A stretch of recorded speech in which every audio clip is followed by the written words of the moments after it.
देखिए, हम लोग का मेन मकसद है बिहार पुलिस पढ़ना और बोर्ड पर लिखा ही है बिहार पुलिस। हम ये बैच यूट्यूब के थ्रू रिकॉर्डेड छोड़ते हैं और चैनल का नाम है @बेरोजगारी से मुक्ति।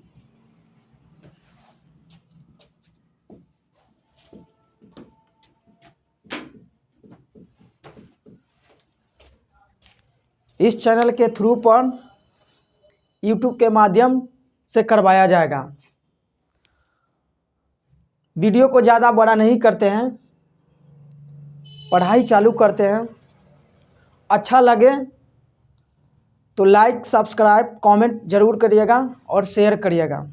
तो आइए अब हम लोग चालू करते हैं। इस चैनल के थ्रू पर वीडियो रिकॉर्डेड छोड़ा जाएगा यूट्यूब पर @बेरोजगारी से मुक्ति। आइए, बिहार पुलिस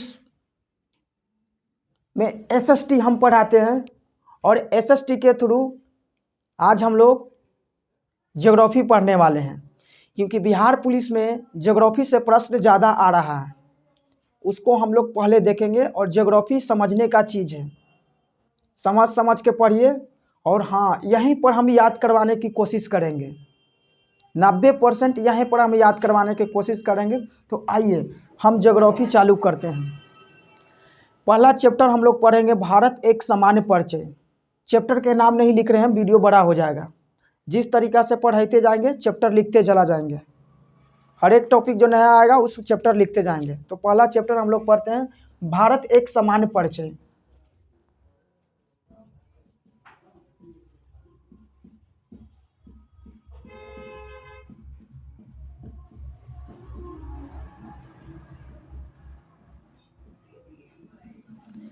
जब हम लोग ज्योग्राफी पढ़ रहे हैं तो सबसे पहले ज्योग्राफी को समझेंगे कि ज्योग्राफी है क्या। अलग अलग विद्वानों के अनुसार ज्योग्राफी के अलग अलग परिभाषा निकलता है। सबसे पहले एक भूगोलविद हैं जिनका नाम है स्ट्रैबो। स्ट्रैबो का मानना यह है कि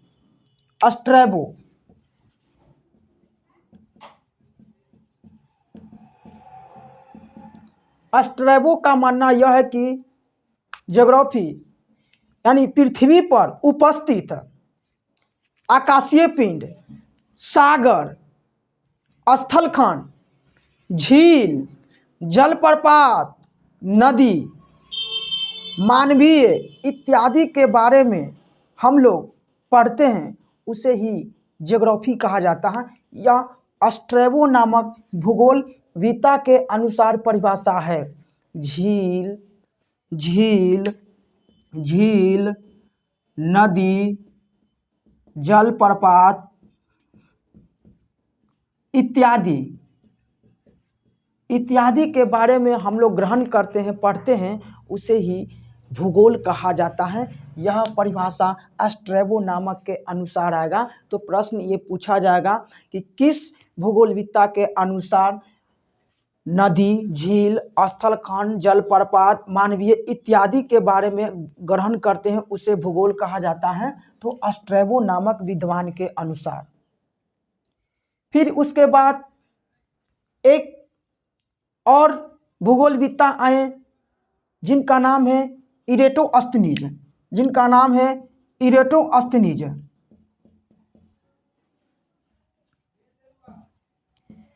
इरेटोस्थनीज ज्योग्राफी शब्द का प्रथम प्रयोग ज्योग्राफी शब्द का प्रथम बार प्रयोग ग्रीक भाषा में इरेटोस्थनीज ज्योग्राफी शब्द का प्रथम बार प्रयोग ग्रीक भाषा में किए और ग्रीक भाषा के 2 शब्दों से किए। इरेटोस्थनीज ज्योग्राफी शब्द का प्रयोग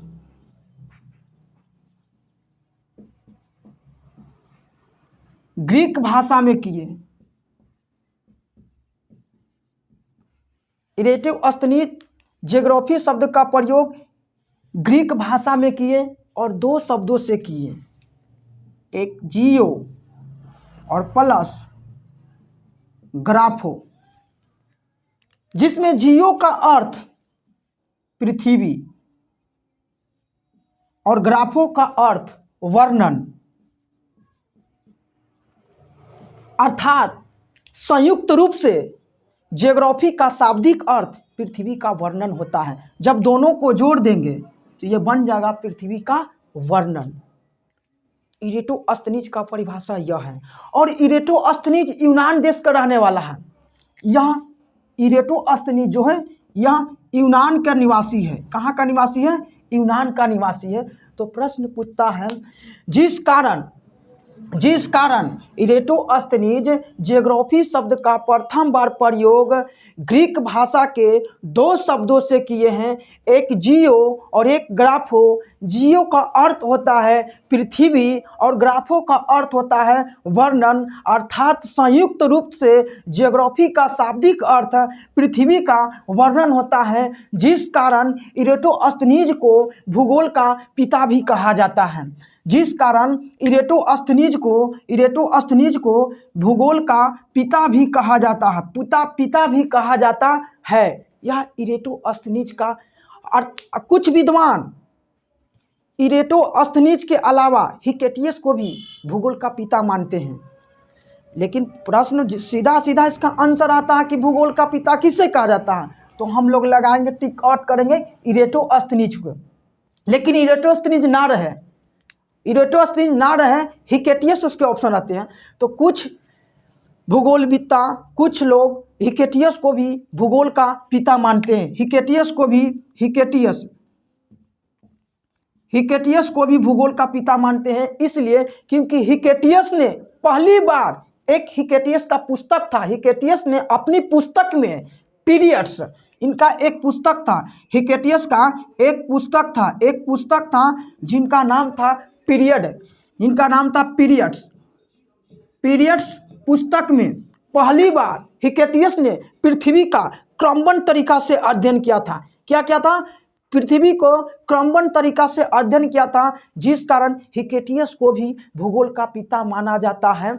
अर्थात भूगोल का पिता इरेटोस्थनीज तथा हिकेटियस दोनों को माना जाता है, लेकिन इसमें ज़्यादा तर्क वाला आंसर, महत्वपूर्ण जो आंसर आता है वह इरेटोस्थनीज का अहम ज़्यादा योगदान है, क्योंकि इन्होंने ही ज्योग्राफी शब्द का प्रथम बार प्रयोग ग्रीक भाषा में किया था, जिस वजह से इरेटोस्थनीज को भूगोल का पिता माना जाता है। अगर यहाँ पर प्रश्न पूछे कि पृथ्वी का क्रमबद्ध तरीका से अध्ययन करने वाला कौन भूगोलविद्ता है, तब इसका आंसर हो जाएगा हिकेटियस। तब हो जाएगा क्या?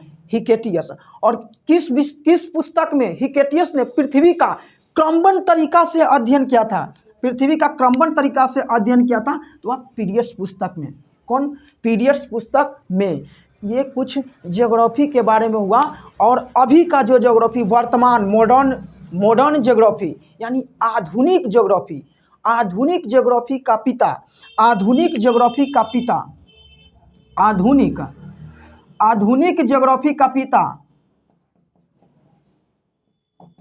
अलेक्जेंडर, आधुनिक जर्मनी के रहने वाले हैं। आधुनिक भूगोल का पिता एक भूगोलविद्ता है जिनका नाम है Alexander von Humboldt. Alexander von Humboldt. और यह अलेक्जेंडर वॉन हम्बोल्ट जो है ना, ये जर्मनी के रहने वाले हैं। कहाँ के रहने वाले हैं? जर्मनी के रहने वाले हैं।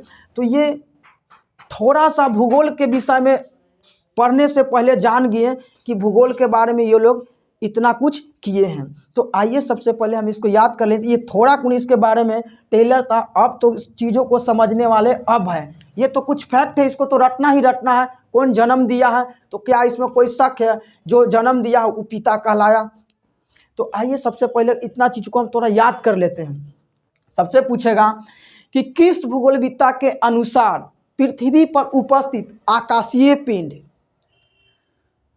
स्थलखंड, सागर, झील, जलप्रपात आदि के विषय में हम लोग पढ़ते हैं, उसको भूगोल कहा जाता है। यह कथन किसका मानना है? तो स्ट्रैबो नामक विद्वान के अनुसार। फिर पूछेगा ज्योग्राफी का पिता, यानी ज्योग्राफी का पिता,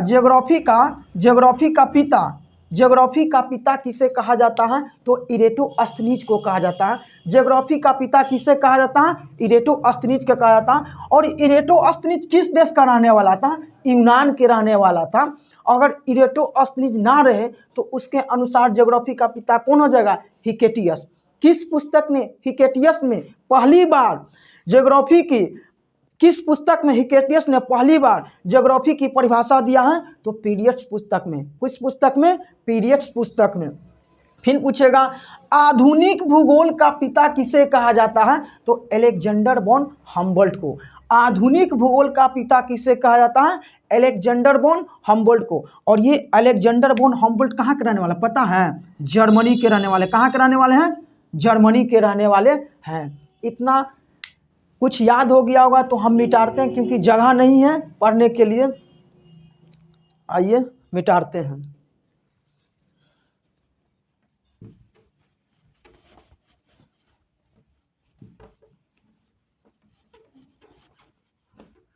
अब हम लोग चैप्टर मारे थे क्या? भारत एक परिचय। तो हम लोग भारत के बारे में जानते हैं। किसके बारे में जानेंगे? भारत के बारे में जानेंगे।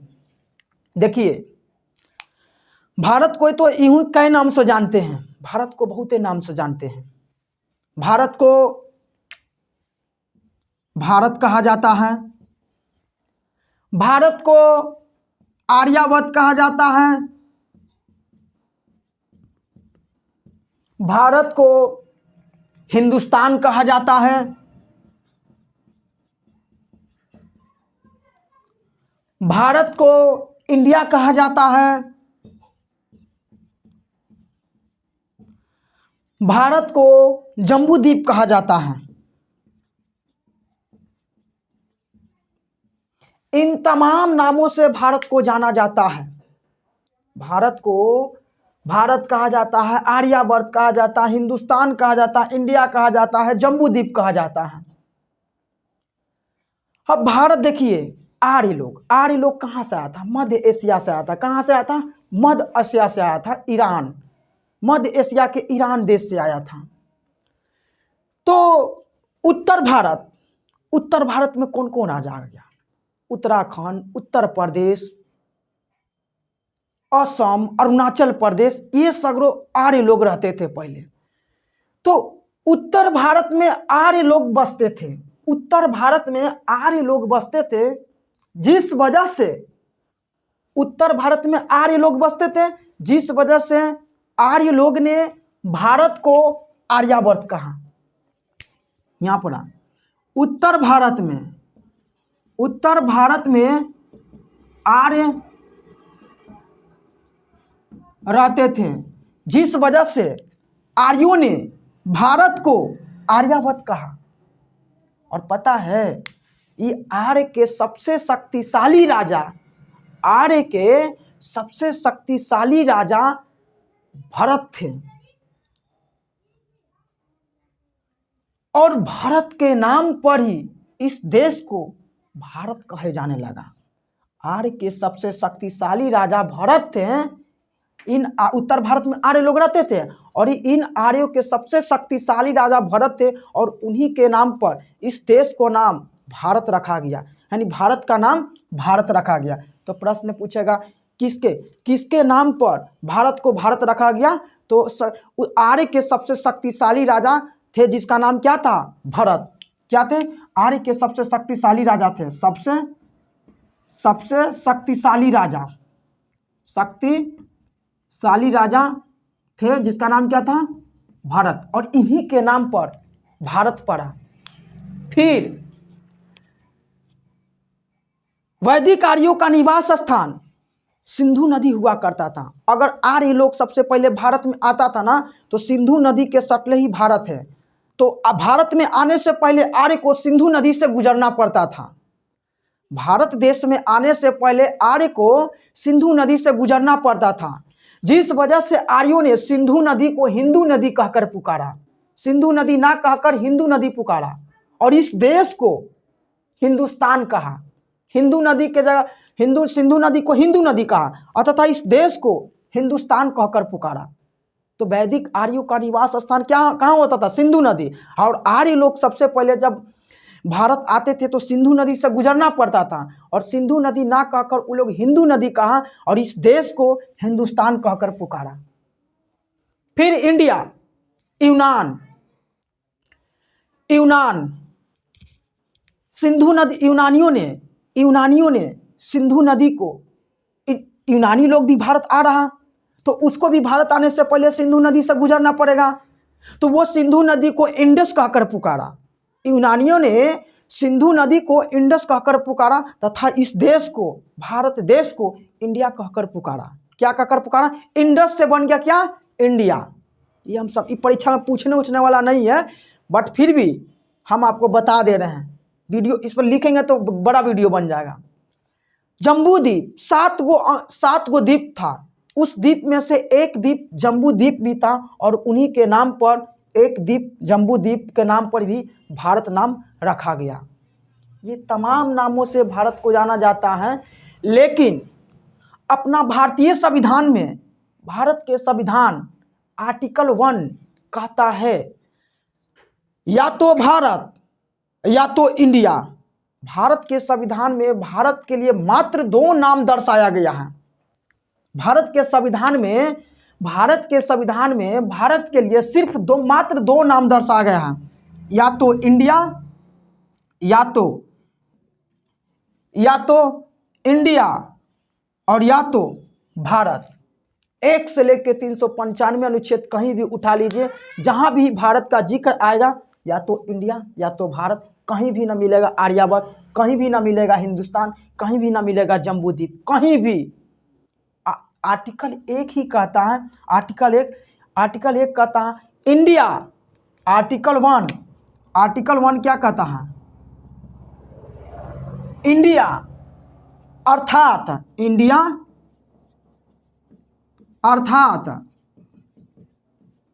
भारत राज्यों का संघ है। इंडिया अर्थात भारत क्या है? राज्यों का संघ है, राज्यों का संघ है। आर्टिकल 1 यही कहता है, कहीं भी हिंदुस्तान, जम्बू द्वीप, आर्यावर्त जिक्र नहीं है। ये कुछ भारत के बारे में हुआ। तो भारत को हम लोग 5 नाम से जानते हैं। भारत को भारत कहा जाता है, भारत को आर्यावर्त कहा जाता है, भारत को हिंदुस्तान कहा जाता है, भारत को इंडिया कहा जाता है, भारत को जम्बू द्वीप कहा जाता है। और कैसे पड़ा नाम वो भी हम बता दिए हैं। अब आइए आर्टिकल 1। अब देखिए आर्टिकल 1 क्या कहता है? इंडिया अर्थात भारत राज्यों का संघ है। राज्यों का क्या है? संघ है। अब हमने भारत, अब यहाँ पर देखिए विश्व का मैप ना है, हम लोग बोर्डे पर पढ़ के समझ, अब कितना एकरा पर मैप पढ़ते रहेंगे। तो देखिए यहाँ एक ले लेते हैं, यहाँ ले लीजिए उत्तरी अमेरिका, ये मैप नहीं है, हम समझाने के ऊपर कर रहे हैं। ये दक्षिणी अमेरिका मैप में इसी तरीका से है। अंटार्कटिका, ऑस्ट्रेलिया,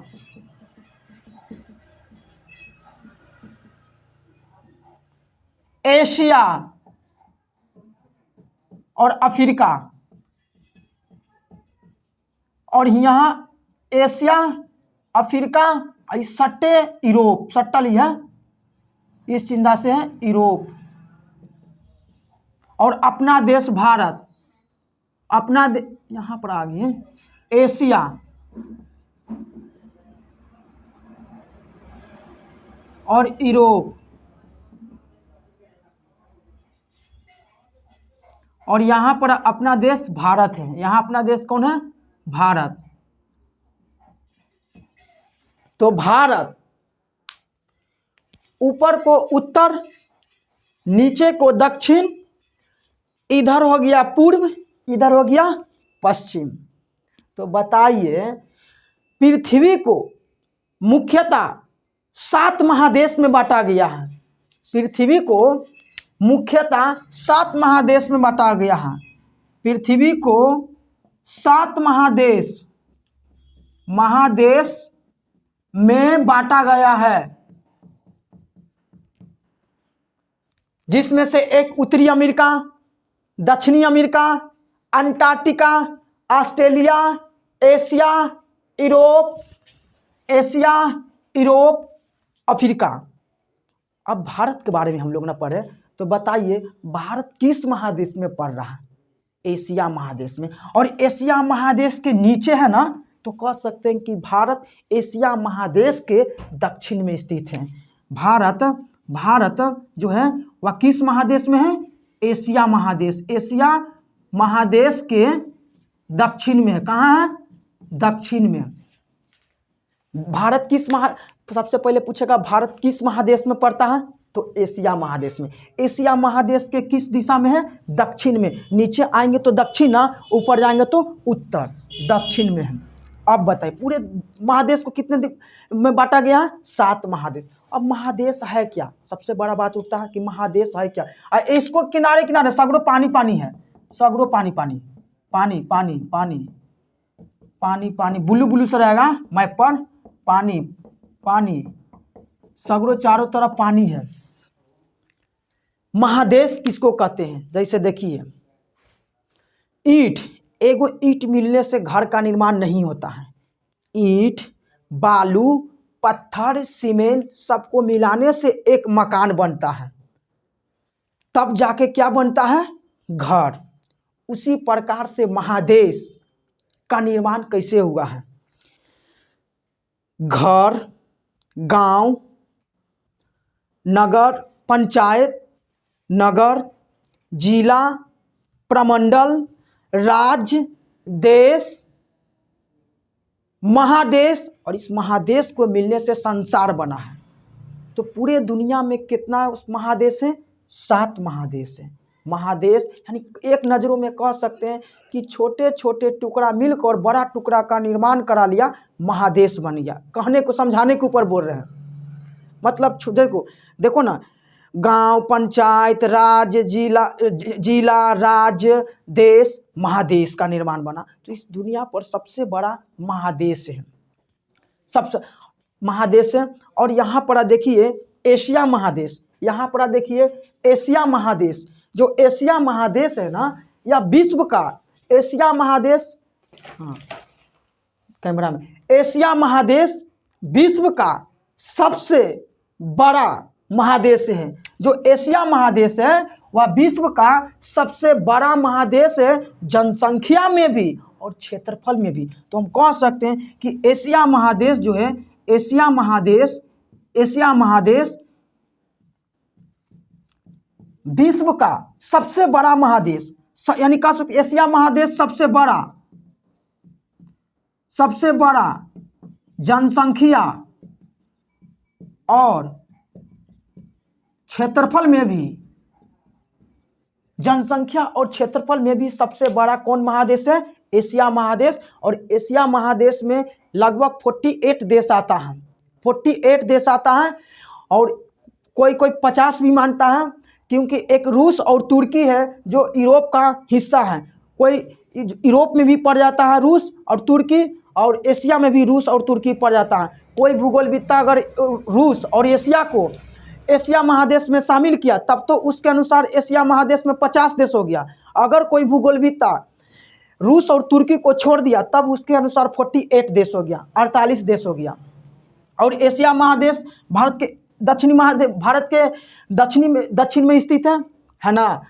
और एशिया महादेश सबसे बड़ा एवं जनसंख्या में भी क्षेत्रफल में भी सबसे बड़ा हो गया। अब यहाँ पर लौक रहा होगा एक अफ्रीका महादेश में 54 देश है। और अफ्रीका महादेश में 54 देश तो है, यहाँ पर सबसे ज़्यादा देश वाला महादेश अफ्रीका महादेश भी है। तो ये भी प्रश्न पूछ सकता है कि सबसे ज़्यादा देश वाला महादेश अफ्रीका महादेश है। कौन महादेश है? अफ्रीका महादेश है। अब यहाँ पर देखिए कि सबसे ज़्यादा देश वाला महादेश अफ्रीका महादेश। पहले यहाँ भारत एशिया महादेश में पड़ता है कि नहीं पड़ता है? एकदम पड़ता है। किस दिशा में पड़ता है? उत्तर, दक्षिण, पूरब, पश्चिम, किस दिशा में? दक्षिण में। ठीक है। विश्व का सबसे बड़ा महादेश एशिया महादेश। फिर प्रश्न पूछेगा जनसंख्या और क्षेत्रफल में सबसे बड़ा महादेश एशिया महादेश। सबसे ज्यादा देश वाला महादेश अफ्रीका महादेश। अफ्रीका महादेश है ना। जिस प्रकार से विश्व का सबसे लंबा महादेश एशिया महादेश हुआ, उसी प्रकार से विश्व का सबसे छोटा महादेश ऑस्ट्रेलिया महादेश है। विश्व का सबसे छोटा महादेश ऑस्ट्रेलिया महादेश है।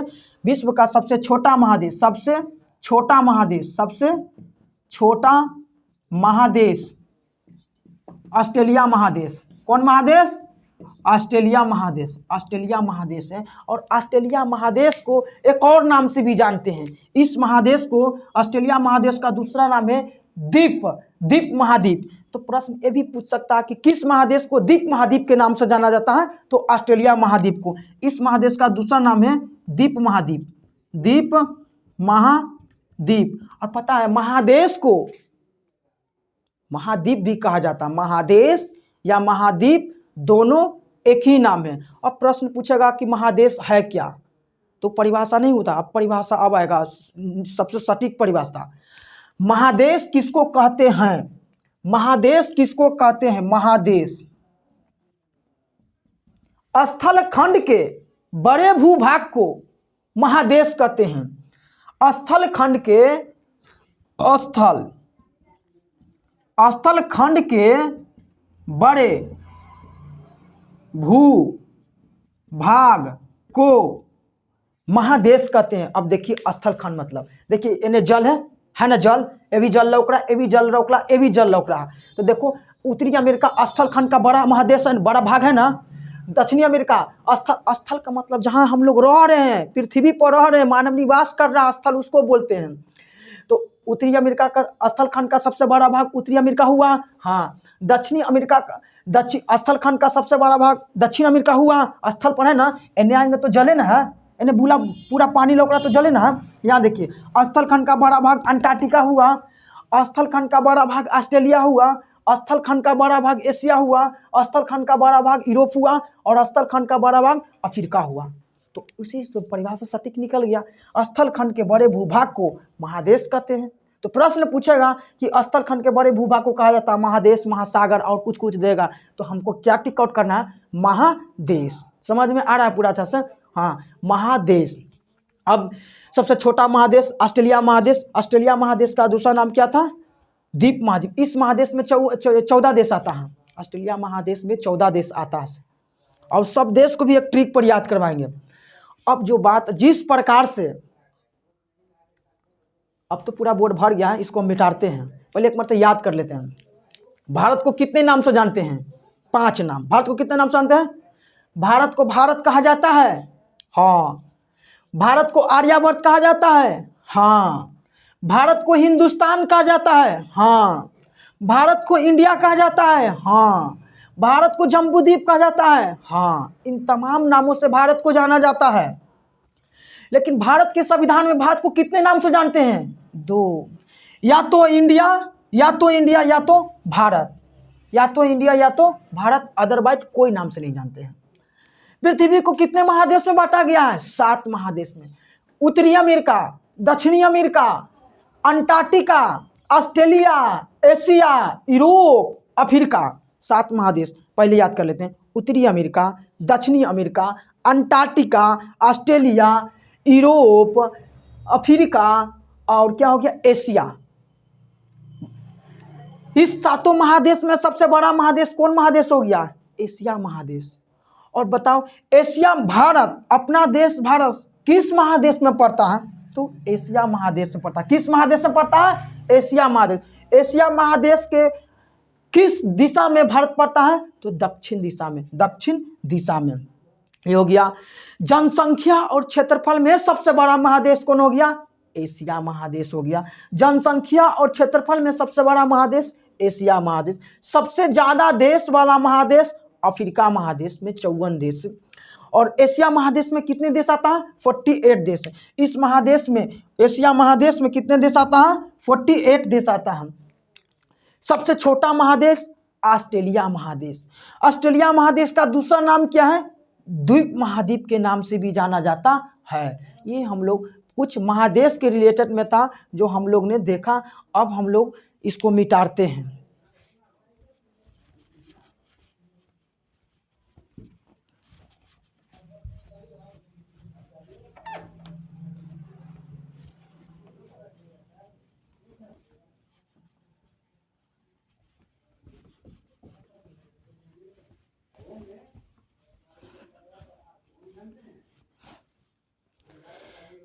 जिस प्रकार से महादेश को हमने 7 भागों में बांटा, उसी प्रकार से 5 महासागर भी है। पूरे संसार को, पूरे पृथ्वी को, जिस प्रकार से पूरे पृथ्वी को 7 महादेश में बांटा गया, उसी प्रकार से पृथ्वी को 5 महासागर में बांटा गया है। पृथ्वी को महासागर पढ़ने वाले हैं। पृथ्वी को 5 महासागर में बांटा गया है। 5 महासागर में बांटा गया है। महासागर 5 में बांटा गया है। एक प्रशांत महासागर, जो प्रशांत महासागर जो उत्तरी अमेरिका में पड़ता है। हिंद महासागर, प्रशांत महासागर, अटलांटिक महासागर, हिंद महासागर,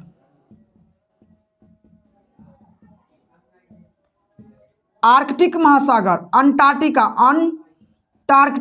अंटार्कटिका महासागर और आर्कटिक महासागर।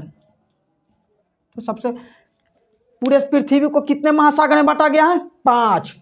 पहला प्रशांत महासागर, दूसरा अटलांटिक महासागर, तीसरा हिंद महासागर, चौथा अंटार्कटिका महासागर और 5वां आर्कटिक महासागर। पूरे पृथ्वी को कितने महासागर में बांटा गया है? 5। पहला प्रशांत महासागर, दूसरा अटलांटिक महासागर, मने बोलना है, तीसरा हिंद महासागर, चौथा अंटार्कटिका महासागर और 5वां आर्कटिक महासागर। कितना महासागर में बांटा गया? 5 महासागर में बांटा गया, जिसमें सबसे बड़ा महासागर कौन महासागर हुआ? प्रशांत महासागर। पूछेगा विश्व का सबसे बड़ा महासागर, तो प्रशांत महासागर। सबसे छोटा महासागर आर्कटिक महासागर। सबसे छोटा कौन हो गया? सबसे छोटा महासागर आर्कटिक महासागर। और यहाँ ध्यान रखिए, अंटार्कटिका महादेश के साथ साथ महासागर भी है। अब यहाँ प्रश्न उठता कि महासागर कहते हैं किसको? उठ गया प्रश्न, महासागर कहते हैं किसको? तो जो महादेश के सटले सटले पनिया था, ऐसे ऐसे मार लेते हैं, उसी को महासागर कहते हैं। मतलब जलीय भाग के सबसे बृहत्तम रूप को, यानी जलीय खंड के सबसे बड़े भाग को नहीं पा रहे थे। ऐसे ये महादेश था, ऐसे ऐसे था ना, ऐसे जलीय खंड के यानी जलीय भाग के बृहत्तम रूप को, यानी जलीय स्तर के सबसे बड़े भाग को जलीय महासागर। देखिए ये सब जल लौक रहा है, ब्लू जितना ग्रीन वाला है, यानी जलीय भाग के बृहत्तम रूप को, जलीय स्तर के बड़े भूभाग को महासागर कहा जाता है। महासागर मतलब पानी। क्या हो गया? पानी। और अंटार्कटिका एकमात्र पृथ्वी का ऐसा भाग है जो महासागर भी है और महादेश भी है। अंटार्कटिका क्या है? महासागर भी है और महासागर और प्लस क्या है? महादेश। क्या है? महादेश। तो महासागर किसको कहते हैं? एन आ जाओ, महासागर। प्रश्न पूछे देगा महासागर क्या है? सबसे बड़ा रटवा दिया। सबसे बड़ा महासागर प्रशांत महासागर, सबसे छोटा महासागर आर्कटिक महासागर। लेकिन सबसे महासागर यानी जलीय स्तर के बड़े भाग को महासागर कहा जाता है। ब्लू वाला दिखा दिया ना, वही महासागर हो गया। क्या हो गया? महासागर। और सबसे बड़ा महासागर प्रशांत महासागर, सबसे छोटा महासागर आर्कटिक महासागर। एगो लौक रहा होगा महासागर हिंद महासागर पता है? हिंद महासागर के शीर्ष पर हिंद महासागर यहाँ है, ऐसे हद आ जाता है, ऐसे है। यहाँ था नॉर्थ अमेरिका, साउथ अमेरिका, और यहाँ क्या था अंटार्कटिका, यहाँ क्या था ऑस्ट्रेलिया, यहाँ क्या था एशिया, यहाँ क्या था एशिया, यहाँ क्या था यूरोप, यहाँ क्या था अफ्रीका, और ये सटल था ना। और यहाँ हिंद महासागर, ऑस्ट्रेलिया में हिंद महासागर यहाँ है, हिंद महासागर।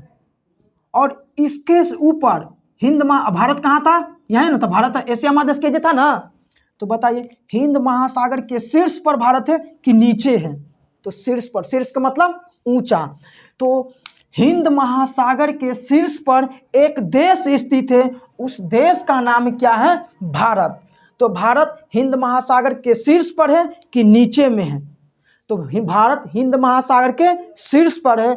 और भारत विश्व का एकमात्र पहला ऐसा देश है जो किसी महासागर के नाम पर नामकरण किया गया। तो भी प्रश्न पूछता कि कौन सा देश है जो हिंद महासागर के नाम पर रखा गया? तो अपना देश कौन हो जाएगा? भारत। कौन हो जाएगा? भारत। या भारत देश किस महासागर के नाम पर रखा गया?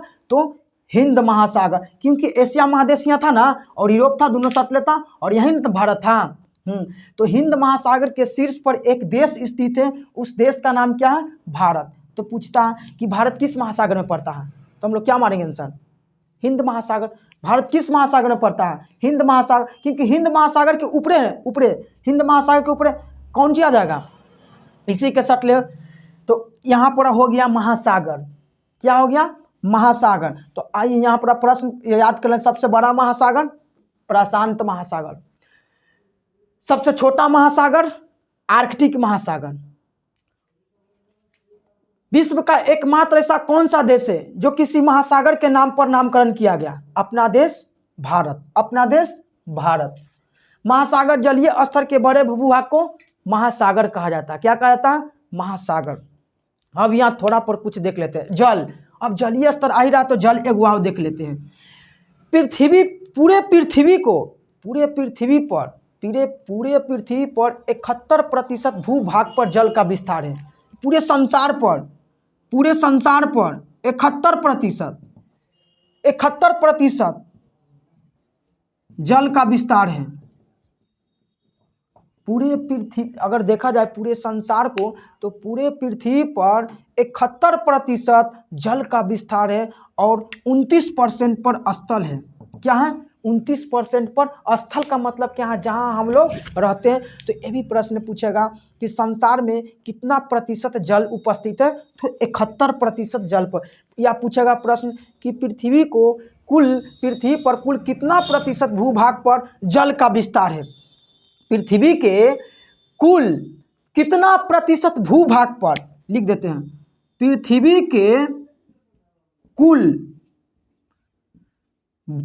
के कुल भूभाग पर 71% जल का विस्तार है और 29% पर स्थल का विस्तार है। क्या है? स्थल का विस्तार है। इस पृथ्वी पर पानी की कोई कमी नहीं, लेकिन पीने की पानी बहुत कमी है, पीने योग्य पानी की बहुत कमी है। तो पूरे पृथ्वी पर पीने योग्य पानी की मात्रा मात्र और मात्र 2.5% है। कितना है? 2.5% है। वही बात हो गया, पढ़ने वाले के कोई कमी नहीं है, लेकिन परीक्षा पास करने वाले की कमी है। पढ़ने वाले लोग बहुत पढ़ने वाले मार्केट में, लेकिन पास करने वाले बहुत कम है। उसी प्रकार से पृथ्वी पर जल की कोई कमी नहीं है, लेकिन पीने योग्य पानी की मात्रा क्या है? कम है। तो पूछेगा कि पृथ्वी पर पीने योग्य पानी की मात्रा कितना प्रतिशत है? कितना प्रतिशत है? पीने योग्य कितना प्रतिशत है? 2.5%। पीने योग्य पानी 2.5% ही है। तो यहाँ से भी प्रश्न पूछेगा कि पृथ्वी के, मने बोलना, पृथ्वी के कितने प्रतिशत भूभाग पर जल का विस्तार है? आंसर 71%। पृथ्वी के कुल भूभाग पर कितना प्रतिशत स्थल का विस्तार है? 29%। और पृथ्वी के कितने प्रतिशत भूभाग पर पीने योग्य पानी की मात्रा है? 2.5%। कितना है? 2.5%। इतना याद हुआ? इसमें याद हो गया। अब देखते हैं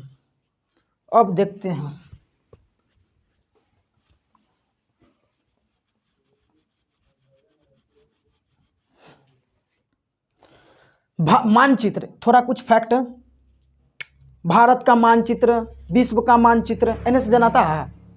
भारत का मानचित्र, विश्व का मानचित्र। सबसे पहले भारत का मानचित्र, जो मानचित्र है ना जी, इस मानचित्र, ये तो विश्व का है, लेकिन भारत का ऐसा पूरा दिखाया गया राज्य में कहाँ कहाँ कौन राज्य है, कौन ने कौन है।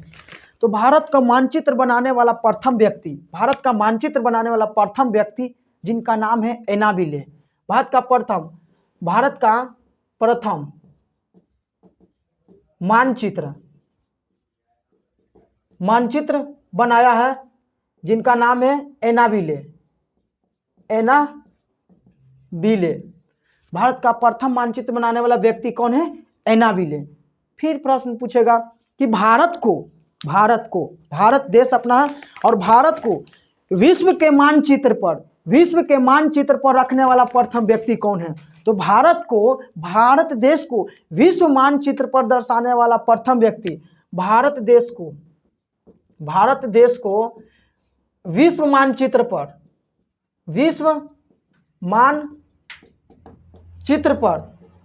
दर्शाने वाला प्रथम व्यक्ति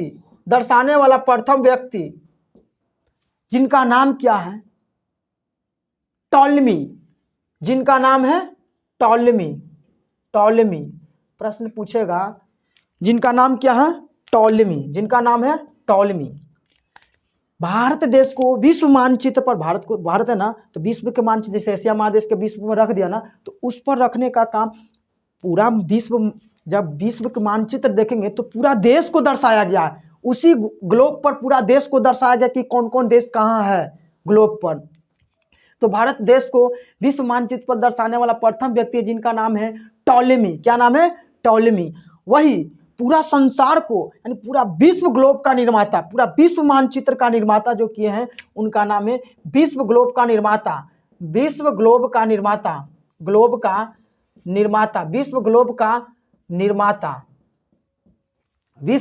निर्माता जो है, उनका नाम क्या है? तो उनका नाम है मार्टिन वहम। क्या है? मार्टिन वहम। तो ये भी प्रश्न पूछता है कि भारत का प्रथम मानचित्र बनाने वाला व्यक्ति जिनका नाम क्या है? एनाबिले। भारत देश को विश्व मानचित्र पर दर्शाने वाला प्रथम व्यक्ति है जिनका नाम क्या है? टॉलेमी। और विश्व ग्लोब का निर्माता कौन है? मार्टिन वहम। कौन है? मार्टिन वहम। देखिए, महादेश में कुछ हम पॉइंट छूट गया, लेकिन एक थोड़ा देखना है कि महादेश को हम लोग कितने भागों में बांटे थे? कितना भाग बांटे थे? 7 महादेश में। यहाँ तक आता ना पूरा? 7 महादेश में बांटा गया था। कौन कौन बांटे थे? उत्तरी अमेरिका, दक्षिणी अमेरिका, लौक रहा है ना पूरा? उत्तरी अमेरिका, दक्षिणी अमेरिका, अंटार्कटिका, ऑस्ट्रेलिया, क्या हो जाएगा? लो कुछ, यूरोप, अफ्रीका और एशिया। 7 महादेश को हम लोग बांटे थे। पूरे पृथ्वी को 7 महादेश में बांट गए थे ना। लेकिन जानते हैं 7 महादेश में से 6 महादेश पर मानव जनसंख्या निवास करती है। 6 महादेश पर, एक महादेश पर नहीं करता। वह कौन महादेश है? इस पर मानव निवास करती है, मानव जनसंख्या इस पर भी करता है, इस पर भी करता है, इस पर भी करता है, इस पर भी करता है, इस पर भी करता है। लेकिन अंटार्कटिका महादेश पर मानव जनसंख्या निवास नहीं करती है। मानव निवास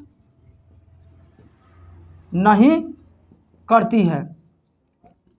पता क्यों नहीं करती है? क्योंकि अंटार्कटिका महादेश जो है, अंटार्कटिका महादेश 98% बर्फ से ढका है। अंटार्कटिका महादेश 98% बर्फ से ढका है। तो इस पर मानव निवास कहाँ से करेगा? अगर अंटार्कटिका महादेश 98% बर्फ से ढका है, तो ठंडा के दिन में आएगा तो अंटार्कटिका महादेश पूरा बर्फ से जम जाएगा ना। अगर गर्मी के दिन में आएगा तो अंटार्कटिका महादेश पर बर्फ पिघल जाएगा। जिस वजह से अंटार्कटिका महादेश कभी मोटा होते रहेगा तो कभी पतला होते रहेगा। यानी अंटार्कटिका महादेश की आकृति हमेशा क्या हो रही है, बदल रही है, कभी मोटा कभी पतला, कभी मोटा कभी पतला। जिस वजह से अंटार्कटिका महादेश को गतिशील महादेश कहा जाता है। क्या कहा जाता है, गतिशील महादेश कहा जाता है। अंटार्कटिका महादेश को क्या कहा गया, गतिशील महादेश। तो ये भी प्रश्न पूछता है किस महादेश को गतिशील महादेश कहा जाता है, अंटार्कटिका महादेश पर कितना प्रतिशत बर्फ से ढका है, अंटार्कटिका महादेश कितना प्रतिशत बर्फ से ढका है, 98%। जिस वजह से यहाँ मानव निवास नहीं करता। लेकिन विश्व के सभी प्रमुख देश, चीन, जापान, रूस, तुर्की, विश्व के जितने प्रमुख सभी देश हैं वह सभी के सभी देश इस महादेश पर, अंटार्कटिका महादेश पर अपना अनुसंधान केंद्र खोला हुआ है। अनुसंधान केंद्र बोले तो रिसर्च सेंटर खोला। रिसर्च सेंटर बोले तो कोई व्यक्ति को मौत हो जाता, किस कारण हुआ, जहर दे के मारा गया, गोली दे के मारा गया, अपने से मारा, रिसर्च सेंटर ही हुआ। मतलब अनुसंधान केंद्र हिंदी, रिसर्च सेंटर इंग्लिश। तो विश्व के सभी प्रमुख देश अपना अनुसंधान केंद्र, विश्व के सभी प्रमुख देश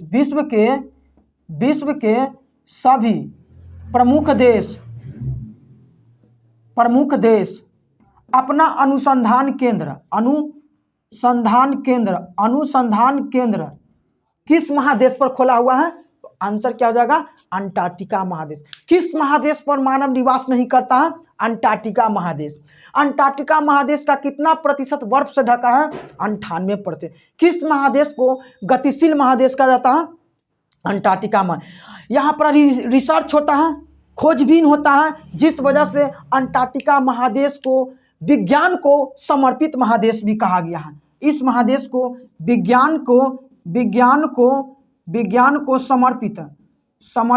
समर्पित महादेश भी कहा गया। किस वजह से कहा गया, क्योंकि अंटार्कटिका महादेश पर विश्व के जितने सभी प्रमुख देश थे वह अपना अनुसंधान केंद्र खोला हुआ था, मतलब रिसर्च सेंटर खोला हुआ था। खोजबीन कैसे मौत हुआ, कैसे न हुआ, जिस वजह से विज्ञान को समर्पित कर दिया कि ये महादेश खोजबीन है। खोजबीन तो साइंस में ना आता है जी, आता। तो विज्ञान को समर्पित महादेश किस महादेश को कहा गया, अंटार्कटिका महादेश को।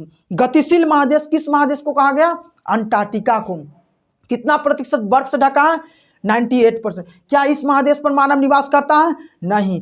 लेकिन हाँ, भारत भी, अपना देश भारत भी इस महादेश पर अनुसंधान केंद्र यानी रिसर्च सेंटर खोला हुआ है।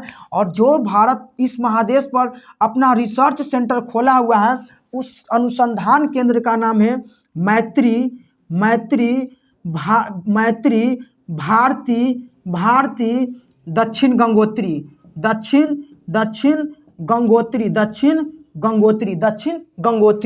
ये सब क्या पूछता है प्रश्न, मैत्री भारती दक्षिण गंगोत्री क्या है, तो ये भारत के अनुसंधान केंद्र के नाम है। ये कहाँ खोला हुआ, मैत्री भारती दक्षिण गंगोत्री अनुसंधान केंद्र भारत ने कहाँ स्थापित किया है, अंटार्कटिका महादेश पर। कहाँ किया है, अंटार्कटिका महादेश पर। और हम एग्जाम दिए थे बिहार पुलिस वाला, तो हमारा से प्रश्न पूछा था कि मैत्री भारती और दक्षिण गंगोत्री क्या है, तो 4 गो ऑप्शन में से एक ये था कि ये सब अंटार्कटिका में स्थापित भारत के अनुसंधान केंद्र है। क्वेश्चन तो यहाँ से मिल गया, स्टार्टिंग में मिल गया, हमारे एग्जाम में खुद पूछा था ये मैत्री भारती दक्षिण गंगोत्री क्या है, तो ये सब अंटार्कटिका में स्थापित भारत के रिसर्च सेंटर अर्थात अनुसंधान केंद्र है। और पता है भारत ने अंटार्कटिका में 4था अनुसंधान केंद्र खोलने का लक्ष्य रखा है। और जो 4था अनुसंधान केंद्र भारत ने अंटार्कटिका में खोलने का लक्ष्य रखा है वह मैत्री 2 के नाम से रखा है। मैत्री 2 के नाम से रखा है। और वर्ष 2029 में, करेंट अफेयर्स का वर्ष 2029 में भारत ने अंटार्कटिका महादेश में मैत्री 2 नाम से मैत्री 2 नाम से अंटार्कटिका में अपना अनुसंधान खोलने का लक्ष्य रख लिया है। ये अंटार्कटिका महादेश से कुछ रिलेटेड था। तो इस बात याद हो गया होगा कि किस महादेश पर मानव निवास नहीं करता है? अंटार्कटिका पर। कोई कोई पूछेगा का है, क्योंकि यहाँ कितना सबसे ज़्यादा का चीज़ है? बर्फ़ है, 98% है। गर्मी के मौसम में पिघल गया, ठंडा के मौसम में जम गया, कभी मोटा कभी पतला, जिस वजह से किस महादेश को क्या कहा गया? गतिशील महादेश कहा गया। और किस महादेश को विज्ञान को समर्पित महादेश कहा जाता है? अंटार्कटिका महादेश को। बताइए, मैत्री भारती दक्षिण गंगोत्री क्या है? तो ये क्या है? भारत के अनुसंधान केंद्र। भारत के क्या है? अनुसंधान केंद्र है। भारत ने अपना चौथा अनुसंधान केंद्र खोलने का लक्ष्य 2029 में रखा। क्या रखा? 2029 में जो चौथा अनुसंधान केंद्र खोला, उसका किस नाम से खोलने का लक्ष्य रखा? मैत्री 2 नाम से। मैत्री 2 नाम से। ये सब खत्म हो गया। अब थोड़ा आ जाते हैं। अच्छा लग रहा है ना? आनंद? हाँ, अभी ख़त्म कहाँ हुआ? अभी तो टेलरे हुआ, अब तो नहीं आएगा। आते हैं।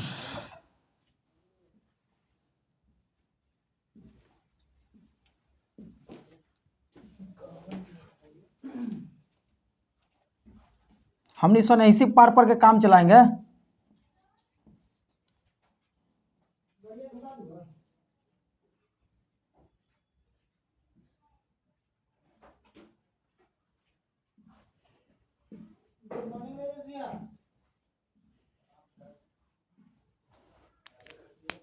अब कहिए ना तो कुछ ऐसे काम चल समझा देंगे एक से पूरा डीप में। अगर पूरे पृथ्वी को हम लोग देखेंगे, पूरे पृथ्वी को हम लोग देखेंगे, या तो देशांतर रेखा में या तो अक्षांश रेखा में बांटा गया। पूरे पृथ्वी को जब हम लोग देखेंगे, या तो देशांतर रेखा या तो अक्षांश रेखा में बांटा गया। और पूरे पृथ्वी को 360, पूरे पृथ्वी को 360 देशांतर रेखा में बांटा गया है। और 179 अक्षांश रेखा में बांटा गया। क्या देशांतर अक्षांश बताते हैं। और अक्षांश 179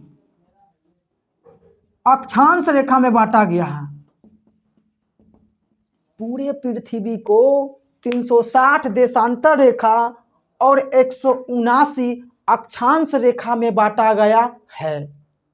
अब देशांतर है क्या? तो एक नजरों में यहाँ हम देखते हैं, ये खड़ी लाइन नजर आ रहा है ना? खड़ी लाइन देखते जाओ, खड़ी लाइन नजर आ। खड़ी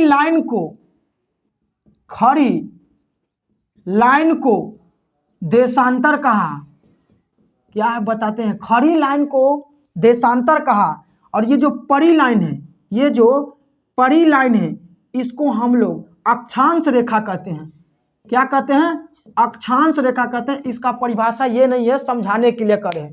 खड़ी लाइन को देशांतर रेखा और पड़ी, देखो खड़ी लाइन है ना, खड़ी लाइन और पड़ी लाइन को अक्षांश रेखा कहा गया। और पूरे पृथ्वी को 360 देशांतर रेखा तथा 179 अक्षांश रेखा में बांटा गया। तो प्रश्न ये भी पूछा कि पृथ्वी को कितने देशांतर रेखा में बांटा जाता? आंसर 360। पृथ्वी को कितने अक्षांश रेखा में बांटा गया? तो आंसर कितना हो जाएगा? 179। कितना हो जाएगा आंसर? 179। अब कैसे होता है भी बताते हैं। अब देखिए, एक पृथ्वी के, मान लेते हैं यहाँ सेंटर, केंद्र, पृथ्वी के केंद्र से एक रेखा गुजरती है। पृथ्वी के केंद्र से एक रेखा गुजर रही है ना, जिस रेखा को हम लोग 0 डिग्री अक्षांश रेखा, 0 डिग्री अक्षांश रेखा कहते हैं। 0 डिग्री अक्षांश रेखा कहते हैं। पृथ्वी के केंद्र से एक रेखा गुजर रही है, जिस रेखा को 0 डिग्री अक्षांश रेखा कहते हैं। और 0 डिग्री अक्षांश रेखा को और नाम से भी जानते हैं। 0 डिग्री अक्षांश रेखा का ही दूसरा नाम है विषुवत रेखा।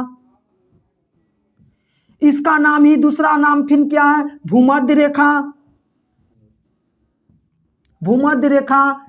फिर इसका भी या इसका दूसरा या इसको अंग्रेजी में इक्वेटर रेखा कहते हैं। क्या कहते हैं? इक्वेटर। इक्वेटर रेखा कहते हैं अंग्रेजी में। इसको क्या कहते हैं? इक्वेटर रेखा कहते हैं। तो पृथ्वी के केंद्र से देखो, ये पूरा पृथ्वी है, पृथ्वी पूरा गोलन है, पूरा पृथ्वी है, और पृथ्वी के केंद्र से देखिए गुजर रहा ना, पृथ्वी के केंद्र से या केंद्र से गुजर रहा एक रेखा गुजर रही है, जिस रेखा को कहते हैं 0 डिग्री अक्षांश रेखा। और 0 डिग्री अक्षांश रेखा को ही दूसरा नाम है विषुवत रेखा या भूमध्य रेखा, अंग्रेजी में इक्वेटर रेखा। कोई आदमी के 2 गो नाम नहीं रहता, 5 गो नाम रहता। तो सोहना, मोहना, तोहना सब एक ही व्यक्ति के नाम है, तो क्या व्यक्ति चेंज हो जाता है? आखिर वही रहता है। हाँ, अब देखिए, जब पृथ्वी के केंद्र से होकर अक्षांश रेखा गुजर रही है, जब 0 डिग्री अक्षांश रेखा, ये 0 डिग्री अक्षांश रेखा, 0 डिग्री अक्षांश रेखा के ऊपर जाएंगे, ये ऊपर हो गया, ये नॉर्थ है ना, ये साउथ है, ये क्या है? वेस्ट है, ये क्या है? ईस्ट है। मैथ रीजनिंग में पढ़ा ना इसे, नॉर्थ, साउथ, ईस्ट, वेस्ट। जब 0 डिग्री अक्षांश रेखा के ऊपर जाएंगे तो इसको हम लोग बोलते हैं उत्तरी गोलार्ध। क्या बोलते हैं? उत्तरी गोलार्ध। उत्तरी गोलार्ध। और जब 0 डिग्री अक्षांश रेखा के नीचे आएंगे, नीचे, तो हम इसको क्या बोलते हैं? दक्षिणी गोलार्ध। क्या बोलते हैं? दक्षिणी गोलार्ध। 0 डिग्री अक्षांश रेखा के ऊपर गए उत्तरी गोलार्ध, 0 डिग्री अक्षांश रेखा के नीचे आए दक्षिणी गोलार्ध। अर्थात कहने का मतलब है कि जो 0 डिग्री अक्षांश रेखा है ना, पृथ्वी के 2 बराबर भागों में बांट रही है, 2 बराबर भागों में विभाजित कर रही है। जब 0 डिग्री अक्षांश रेखा के ऊपर जाएंगे तो उत्तरी गोलार्ध, और जब 0 डिग्री अक्षांश रेखा के नीचे आएंगे तो दक्षिणी गोलार्ध। दक्षिणी गोलार्ध। अब होता क्या देखो, जिस प्रकार से 0 अर्थात कहने का मतलब है अपना देश भारत, अपना देश कौन हुआ? भारत। भारत, ठीक है, भारत। भारत। भारत बताइए कि विश्व मैप पर, यहाँ मैप ले लेते हैं, यहाँ मैप ले लेते हैं, क्या ले लेते हैं? यहाँ एगो और पार देते हैं, यहाँ पार देते हैं एगो और। पता चल रहा ना? हाँ, यहाँ पता चल रहा, यहाँ पता चल रहा होगा। यहाँ मैप ले लेते हैं गाँव, ये हो गया उत्तरी अमेरिका, दक्षिणी अमेरिका,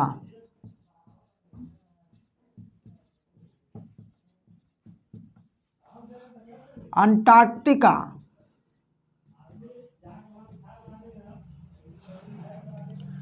ऑस्ट्रेलिया,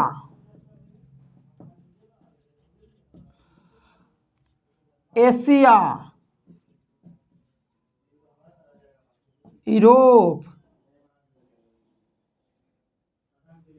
अफ्रीका। अफ्रीका। और देखिए यहाँ क्या था?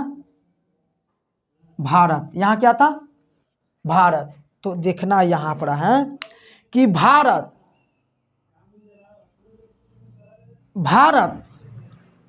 0 डिग्री अक्षांश रेखा, भारत 0 डिग्री अक्षांश रेखा के ऊपर में है कि नीचे में है? ऊपर में है। और उत्तरी ऊपर वाला जब 0 डिग्री अक्षांश रेखा के ऊपर गए उत्तरी गोलार्ध, तो अर्थात हम कह सकते हैं ना कि भारत जो है ना, भारत उत्तरी गोलार्ध में है। कौन गोलार्ध में है? उत्तरी गोलार्ध में। भारत उत्तरी गोलार्ध में है, उत्तरी गोलार्ध में है। क्यों?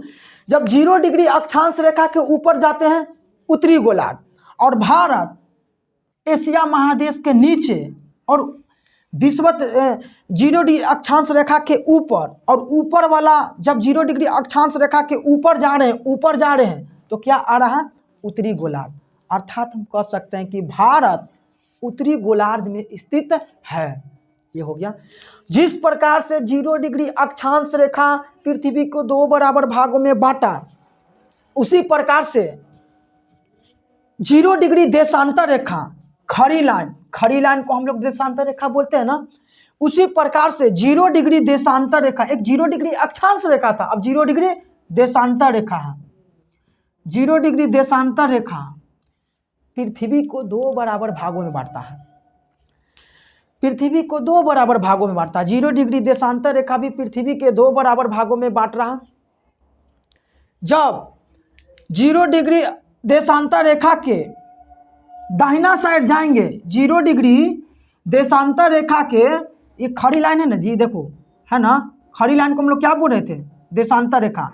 तो 0 डिग्री देशांतर रेखा भी होगा और 0 डिग्री अक्षांश रेखा भी होगा। तो अक्षांश रेखा के बारे में तुम लोग पढ़ लिए, अब हम लोग पढ़ेंगे 0 डिग्री देशांतर रेखा। जब 0 डिग्री देशांतर रेखा के दाहिना साइड जाएंगे तो पूर्वी देशांतर, क्योंकि देशांतर कहाँ लेना है, क्योंकि देशांतर पढ़े हैं। 0 डिग्री के दाहिना साइड जाएंगे तो कौन देशांतर हो जाएगा, पूर्वी देशांतर। क्या हो जाएगा, पूर्वी देशांतर, पूर्वी देशांतर। 0 डिग्री के जब दाहिना जाएंगे तो पूर्वी देशांतर, और जब 0 डिग्री देशांतर रेखा के पश्चिम की ओर आएंगे तो हमको क्या मिलेगा, पश्चिमी देशांतर। क्या होगा, पश्चिमी देशांतर। अर्थात 0 डिग्री देशांतर रेखा भी पृथ्वी को 2 बराबर भागों में बांट रही है।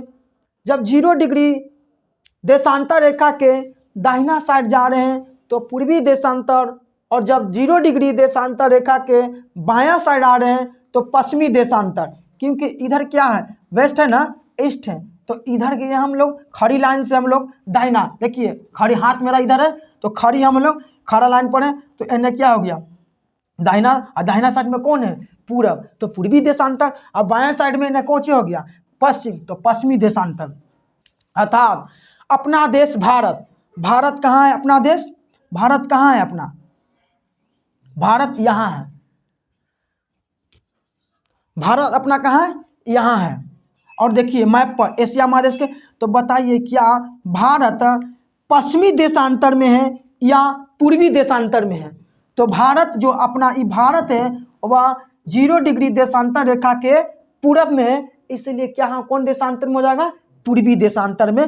तो फिर यहाँ से हम लोग क्या करें, भारत पूर्वी देशांतर में है। कहाँ है भारत जो है, भारत पूर्वी देशांतर में, भारत पूर्वी देशांतर में है, भारत पूर्वी देशांतर में है। अर्थात भारत की स्थिति, यानी भारत की जो स्थिति है वह पहले पूछेगा कि भारत किस गोलार्ध में है, आंसर क्या हो जाएगा, उत्तरी गोलार्ध। भारत किस देशांतर में है, पूर्वी देशांतर में। अर्थात क्वेश्चन पूछेगा कि भारत की स्थिति जो है उत्तरी गोलार्ध एवं पूर्वी देशांतर में है, पश्चिमी देशांतर में क्यों नहीं हुआ, क्योंकि भारत इधर है, भारत एशिया महादेश में इधर में पड़ता है, और 0 डिग्री देशांतर रेखा है, खड़ी लाइन से जब दाहिना जा रहे हैं तो हम लोग क्या मिल रहा है, पूरब की ओर, अर्थात पूर्वी देशांतर। समझ में आया।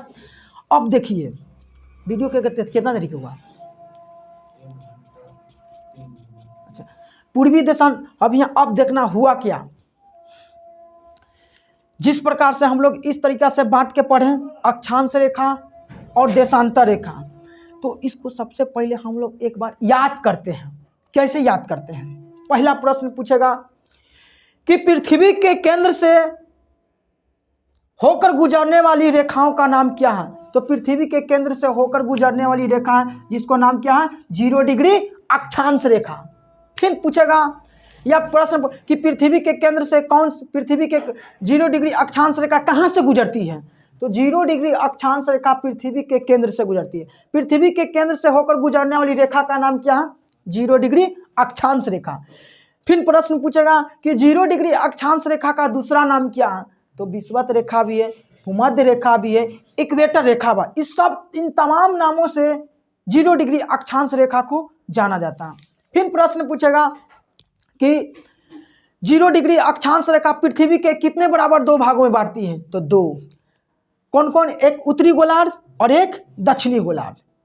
0 डिग्री अक्षांश रेखा पृथ्वी के 2 बराबर भागों में बांटती है, एक उत्तरी गोलार्ध और एक दक्षिणी गोलार्ध, एक उत्तरी गोलार्ध और एक दक्षिणी गोलार्ध। भारत किस गोलार्ध में पड़ता है? तो उत्तरी गोलार्ध में पड़ता है। भारत किस गोलार्ध में पड़ता है? उत्तरी गोलार्ध में। इसलिए पड़ा उत्तरी गोलार्ध में क्योंकि भारत जो एने है, एशिया महादेश के नीचे है, एजा है, और भारत अब 0 डिग्री अक्षांश रेखा के जब ऊपर जा रहे हैं तो ऊपर वाला उत्तरी गोलार्ध, अर्थात हम कह सकते हैं कि भारत उत्तरी गोलार्ध में है। फिर पूछेगा भारत किस देशांतर में है? तो भारत किस देशांतर में है? पूर्वी देशांतर में है। कौन देशांतर में? पूर्वी, क्योंकि भारत यहाँ, अब खड़ी लाइन को हम लोग बोले ना देशांतर, तो जब 0 डिग्री देशांतर रेखा के दाहिना जाएंगे तो हम लोग पूरब क्यों जाएंगे, अर्थात हम लोग पूर्वी देशांतर में जा रहे हैं। कहाँ जा रहे हैं? पूर्वी देशांतर में जा रहे हैं। इतना बात समझ में आ गया? आ गया ना? पूरे पृथ्वी को कितने देशांतर रेखा में बांटा गया है? 360। पूरे पृथ्वी को कितने अक्षांश रेखा में बांटा गया है? आंसर 179। आंसर क्या हो जाएगा? 179। याद हो गया होगा। अब आते हैं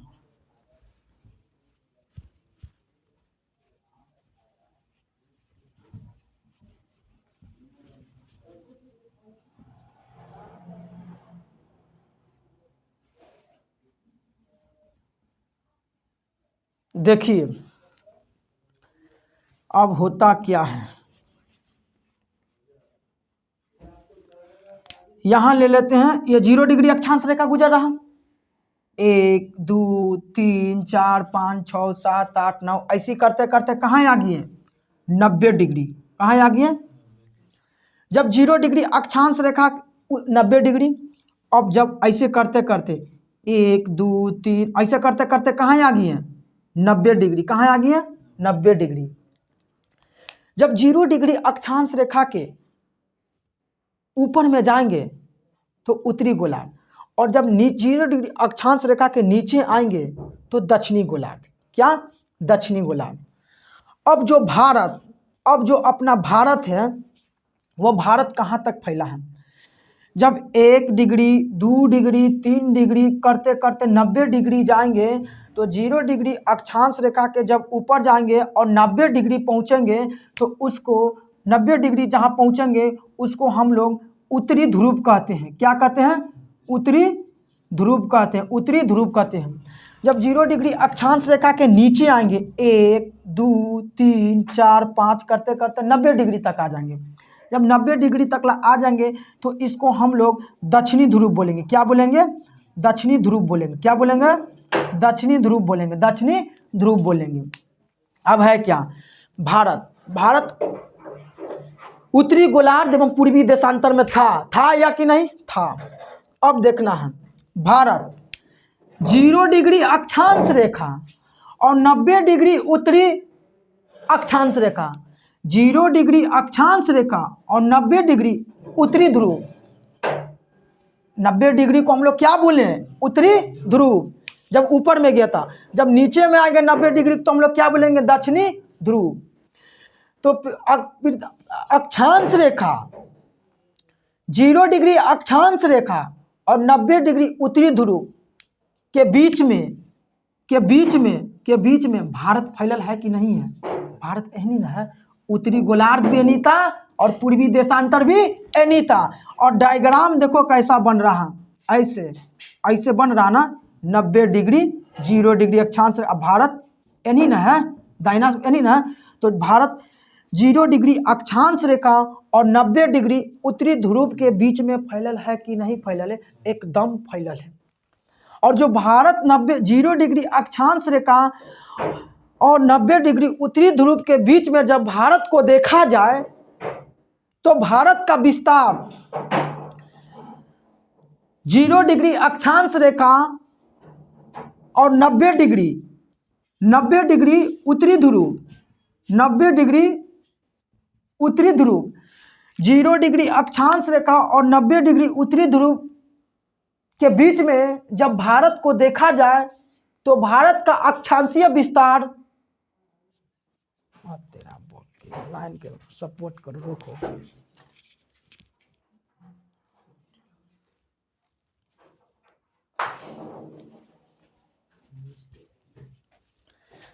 लाइन कट गया था इसी वजह से थोड़ा भपड़ हो गया।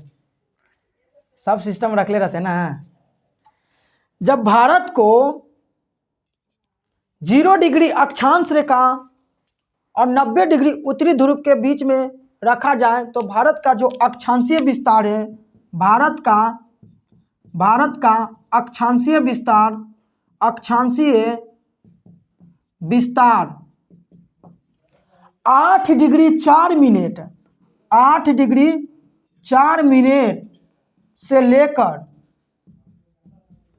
37 डिग्री 6 मिनट तक उत्तरी गोलार्ध में फैला है, उत्तरी गोलार्ध में फैला है। जब भारत, अब ये 8 डिग्री 4 मिनट का देखिए, 1 degree 2 degree 3 degree 4 degree 5 degree 6 degree 7 degree 8 degree 8.5 degree 9 degree 10 degree 11 12 13 14 15 16 17 18 34 35 36 37 37.5। तो हम कह सकते हैं कि भारत का जो अक्षांशीय विस्तार है वह 8 डिग्री 4 मिनट से लेकर 37 डिग्री 6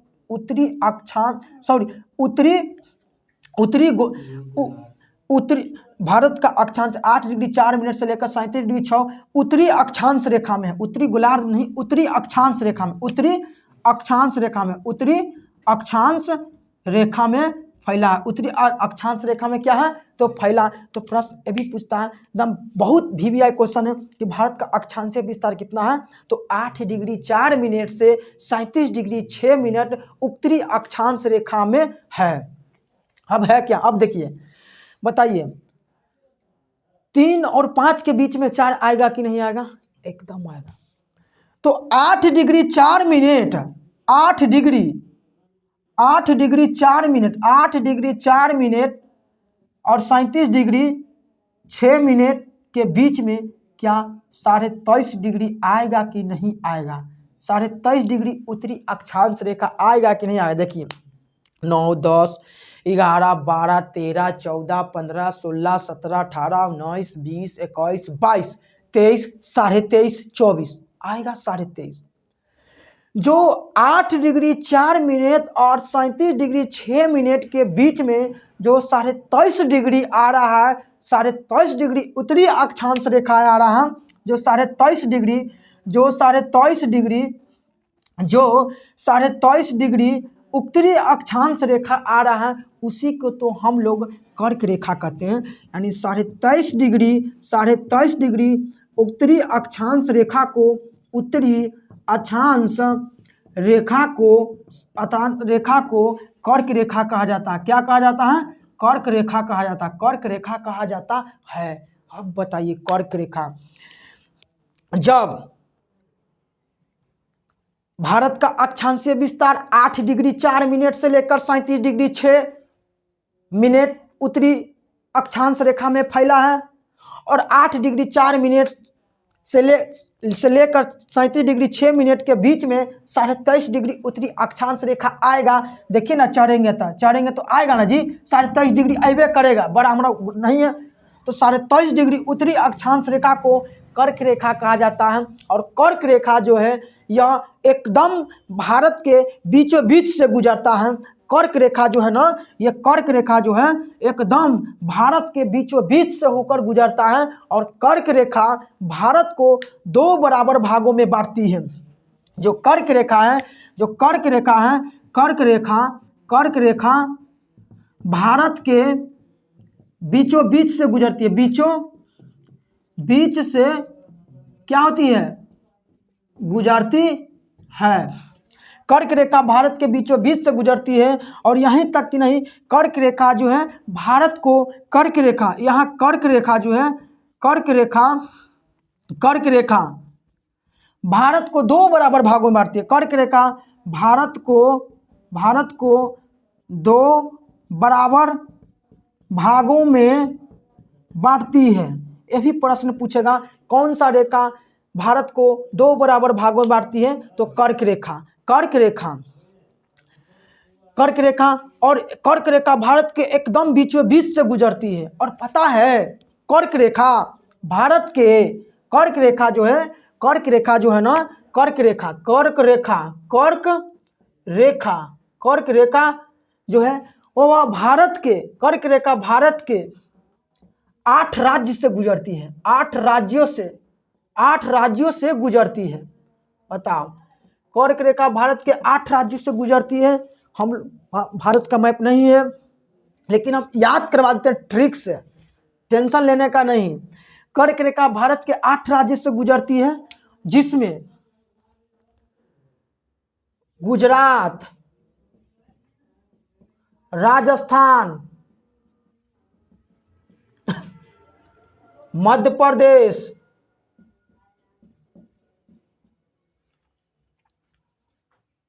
छत्तीसगढ़, झारखंड, पश्चिम बंगाल,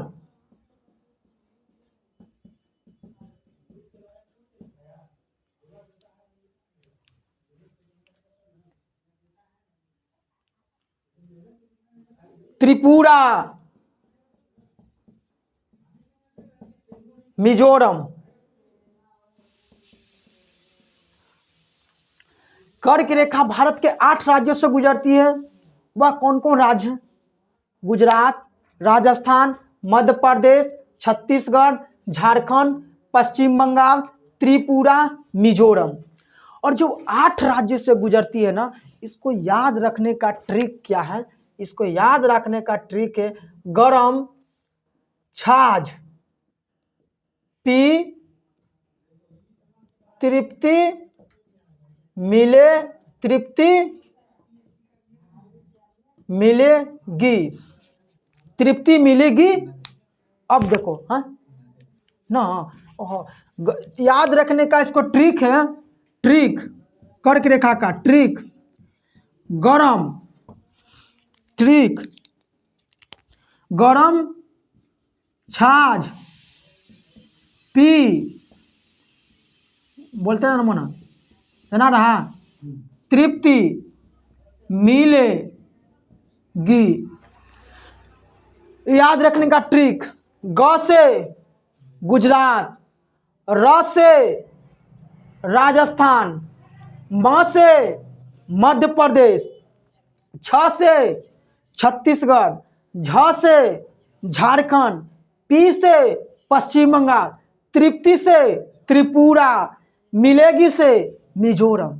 याद, कर्क रेखा भारत के 8 राज्यों से होकर गुजरती है, जिसमें याद रखने का ट्रिक है गरम छाछ पी, तृप्ति मिलेगी। ग से गुजरात, र से राजस्थान, म से मध्य प्रदेश, छ से छत्तीसगढ़, झ से झारखंड, पी से पश्चिम बंगाल और तृप्ति से त्रिपुरा और मिलेगी से मिजोरम। तो ये प्रश्न पूछता है कि कर्क रेखा भारत के अब प्रश्न पूछेगा क्या कि इनमें से ऐसा प्रश्न पूछता है कि कौन कर्क रेखा इनमें से प्रश्न पूछेगा। प्रश्न कैसे पूछेगा? प्रश्न पूछेगा कि कर्क रेखा भारत के किस राज्य से होकर गुजरती है। अब 4 गो ऑप्शन दे देगा, एक में से कोई एगो ऑप्शन डाल देगा और 3 गो नहीं देगा। तो ये यार ट्रिक रखना, ट्रिक क्या याद रखना है, गरम छाछ पी, तृप्ति मिलेगी। गरम छाछ पी क्या होगा? तृप्ति मिलेगी। तो ऐसा प्रश्न पूछेगा। और यहाँ से तो बिहार पुलिस का प्रश्न ऐसे पूछता है कि कर्क रेखा इनमें से भारत के किस राज्य से होकर गुजरती है। तो याद रखने का ट्रिक हमने क्या बताया, गरम छाछ पी, तृप्ति मिलेगी। गरम छाछ पी, तृप्ति मिलेगी। इसको याद रखने का ट्रिक पश्चिम से पूरब, ईस्ट। अगर पूछेगा कि क्रमबद्ध में तरीके से सजाने के लिए पूछेगा कि कर्क रेखा को पश्चिम से पूरब की ओर सजाएं, तो यही वाला है, पश्चिम से एने जाएंगे, पूरब में चल जाएंगे, या पूरब से पश्चिम पूछेगा। एने से भी पूछ सकता है, एने से भी पूछ सकता है। जब पूरब से पश्चिम कहेगा, जब पूरब से पश्चिम कहेगा तो यहाँ से स्टार्ट करेंगे, मिजोरम, त्रिपुरा, यही चीज़ लिख देंगे सरिया के। जब पश्चिम से पूरा क्यों कहेगा तो यहाँ से लिखे गुजरात, राजस्थान, मध्य प्रदेश। समझ में आया या नहीं आया? हाँ आया होगा। ये तो हो गया। लेकिन पता है यहाँ बिहार पुलिस पूछता है कि कर्क रेखा कितने राज्य से गुजरता है, 8 कौन राज्य से गुजरता है, ये बिहार दरोगा। लेकिन बिहार पुलिस का क्वेश्चन है कि कर्क रेखा के उत्तर में कौन कौन राज्य है और कर्क रेखा के दक्षिण में कौन कौन राज्य है। सबको तो पता होगा।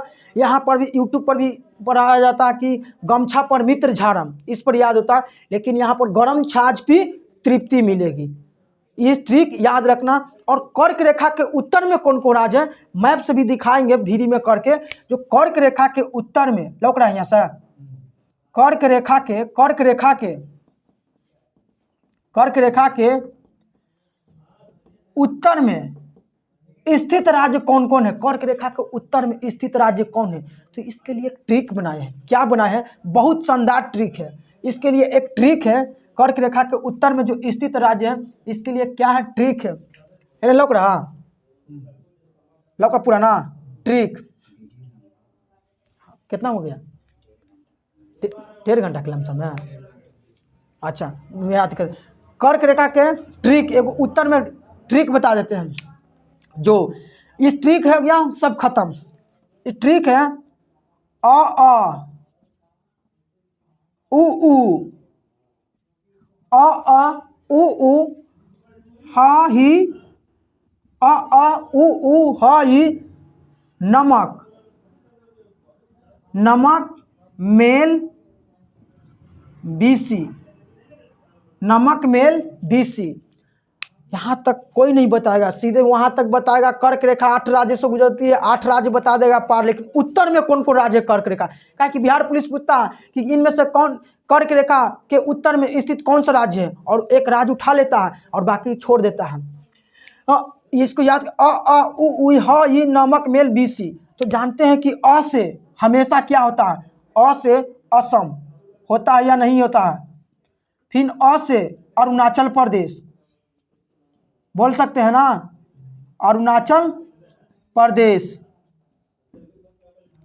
सिर्फ अ से 3 नाम आता है भारत के राज्य में, असम, अरुणाचल प्रदेश, असम, अरुणाचल प्रदेश और एक आंध्र प्रदेश। अंडमान निकोबार तो केंद्र शासित प्रदेश होगा, राज्य की बात में बोल रहे हैं।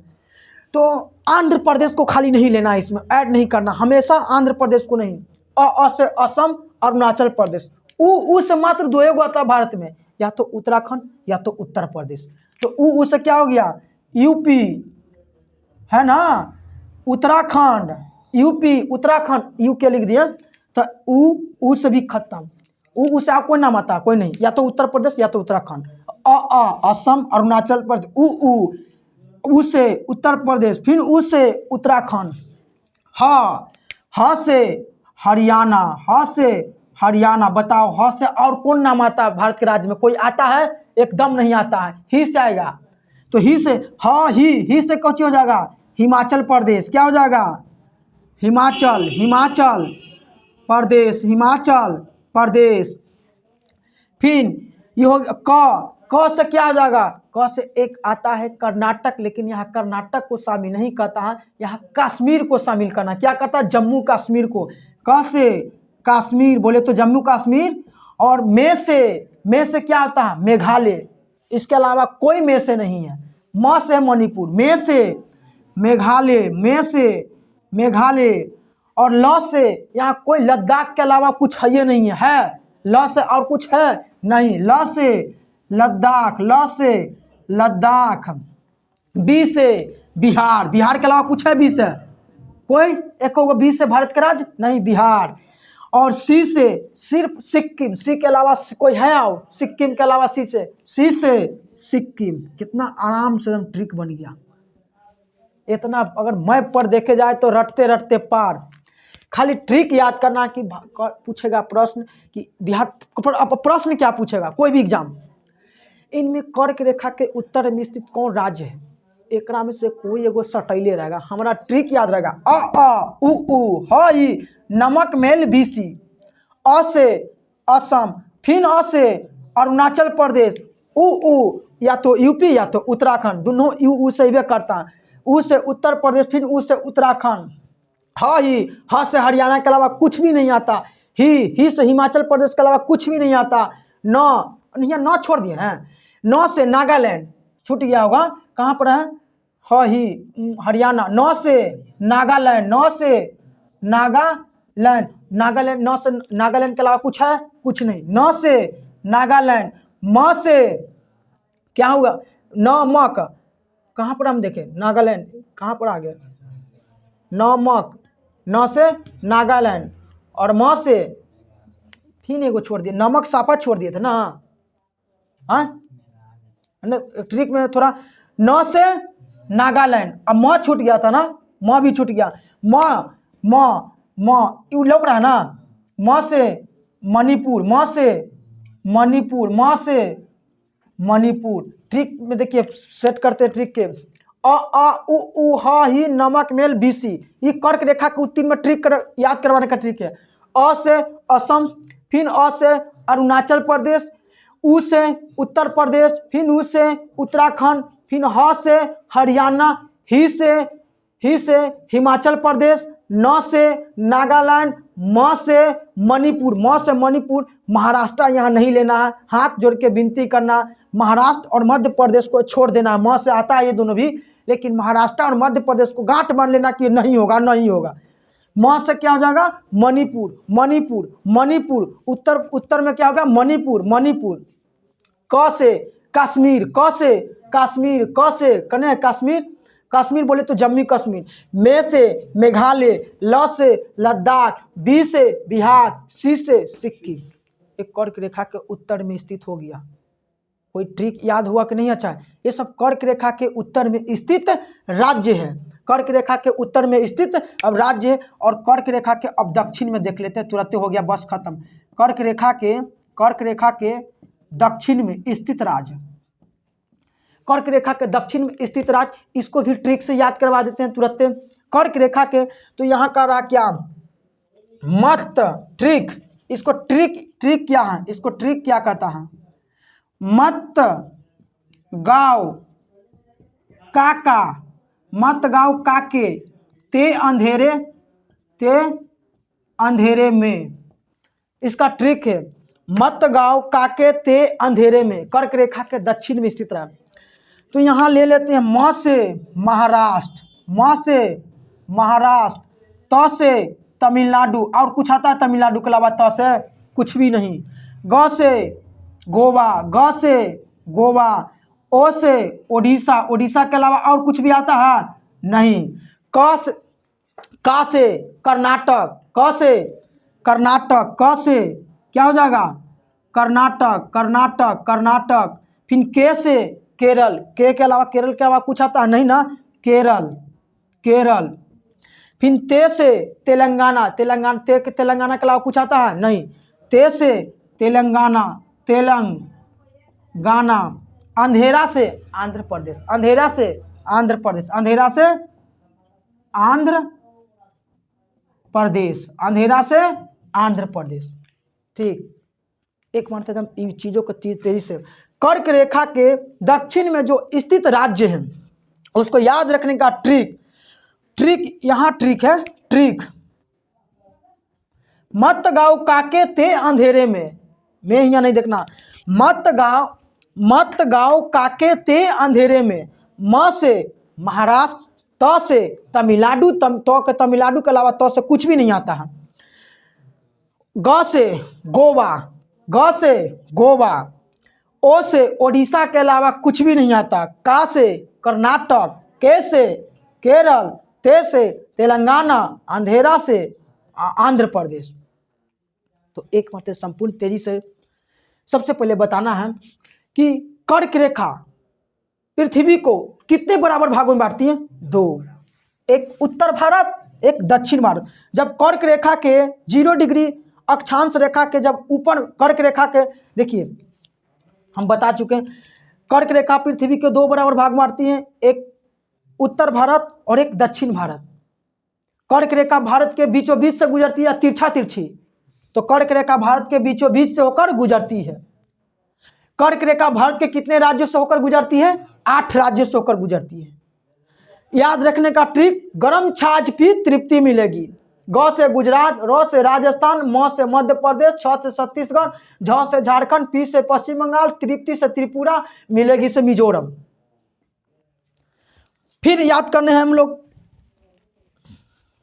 क्या याद करना है कि भारत का जो अक्षांशीय विस्तार है वह 8 डिग्री 4 मिनट से लेकर 37 डिग्री 6 उत्तरी अक्षांश रेखा तक फैला है। उत्तरी अक्षांश रेखा भारत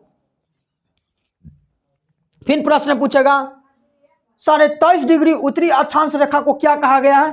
कर्क रेखा। तो पूछता है कि 23.5 डिग्री उत्तरी अक्षांश रेखा को क्या कहा गया? कर्क रेखा।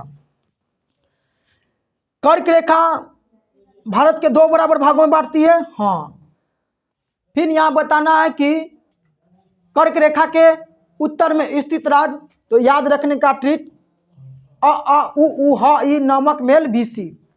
अ से असम, फिर अ से अरुणाचल प्रदेश, उ से यूपी, उ से उत्तराखंड, ह से हरियाणा, ही से हिमाचल प्रदेश, न से नागालैंड, म से मणिपुर, क से कश्मीर, मे से मेघालय, ल से लद्दाख और बी से बिहार, सी से सिक्किम। खत्म। कर्क रेखा के दक्षिण में याद रखने का ट्रिक मत गाँव काके ते अंधेरे में।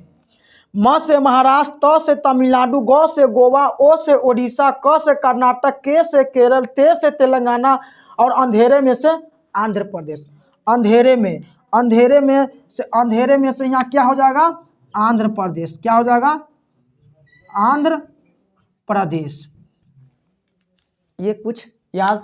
अगर वीडियो अच्छा लगा होगा, चीज़ों को बढ़िया से सुनिए, कुछ गलती हुआ होगा तो माफ़ करना, अगला कमेंट में लिख देना कहाँ गलत है नहीं है। और अगला भी अगर बोर्ड मेरे पास अच्छा होता, अब लोग को PDF चाहिए तो प्ले लिस्ट में बनाकर हैंड रिटन दे देंगे, और नहीं तो कमेंट में कीजिएगा। और हाँ, इस चैनल पर ज़रूर जाइएगा, जो चैनल का नाम मेरा है। इस चैनल पर आके वीडियो को अच्छा लगे तो शेयर कीजिएगा। इस चैनल का नाम क्या है? बेरोजगारी से मुक्ति। बेरोजगारी से मुक्ति इस चैनल पर आइएगा, कोई स्पेस नहीं रहेगा। बेरोजगारी से मुक्ति पर आइएगा। तो चलिए वीडियो को हम इतने पर रोकते हैं, और प्ले लिस्ट में हम आपको हैंड रिटन नोट्स भी फ्री दे देंगे। और हाँ, यह एग्ज़ाम आपको बिहार पुलिस, बिहार दरोगा, बिहार SSC, बिहार के कोई एग्ज़ाम, रेलवे, SSC, अगर प्रश्न यहाँ से आएगा तो 100% बनेगा। कहीं भी कोई बुक प्रैक्टिस सेट उठा के मार लीजिए, यहाँ से क्वेश्चन मिलेगा। अगर नहीं मिलेगा, किसी के बुक से नहीं मिलेगा। इतना लिख के करें कि आएगा प्रश्न तो यहीं से आएगा। ऐजा से अगर आएगा तो इतना दूर में कर्क रेखा से फंसेगा तो यहीं से फंसेगा। और भी कुछ कर्क रेखा के बारे में पढ़ेंगे। वीडियो को रोकते हैं।